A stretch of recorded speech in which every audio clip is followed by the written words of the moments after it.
Saloniklərə 2-ci məktub. 2-ci fəsil. Qanunsuz adam. Rəbbimiz İsa Məsihin zühuruna və bizim onunla birlikdə olmaq üçün toplaşmağımıza gəlincə, qardaşlar, sizdən xahiş edirik.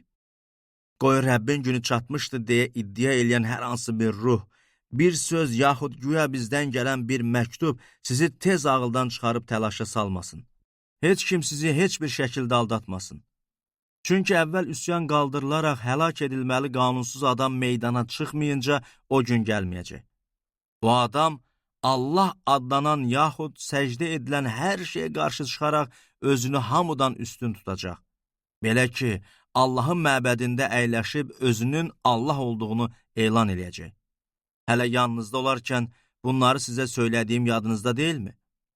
Bəli, vaxtı çatanda meydana çıxsın deyə indi o adama nəyin mane olduğunu bilirsiniz. Hələ indi də qanunsuzluğun sirri gücü fəaliyyətdədir.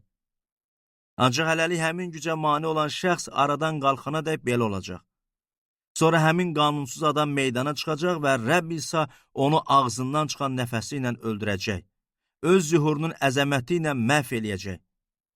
Bu qanunsuz adam şeytanın fəaliyyətinə əsaslanaraq hər cür yalan möcüzə, əlamət və xariqələrlə və həmçinin hər cür haqsızlığın hiləsi ilə gələcək ki, həqiqəti sevərək xilas olmaq əvəzinə bunu rədd elədikləri üçün həlak olacaq insanları aldatsın.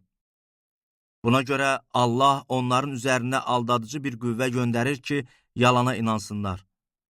Belə ki, həqiqətə inanmayıb, haqsızlıq eləməkdən zövq alanların hamısı mühakimə olunsun. Möhkəm dayanın. Bizsə, ey Rəbbin sevdiyi qardaşlar, sizin üçün həmişə Allaha şükür eləməliyik. Çünki Allah başlanğıcdan sizi ruhun təqdisi və həqiqətə iman vasitəsi ilə xilas üçün seçdi. Rəbbimiz İsa Məsihin izzətinə nail olmağınız üçün o bizim yaydığımız müjdə ilə sizi bu xilasa çağırdı. Beləliklə, qardaşlar, möhkəm dayanın və sözümüz yaxud məktubumuz vasitəsi ilə öyrəndiyiniz təlimlərə bağlı qalın.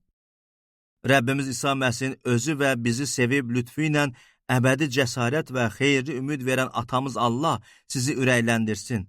Hər yaxşı söz və əməldə möhkəmləndirsin.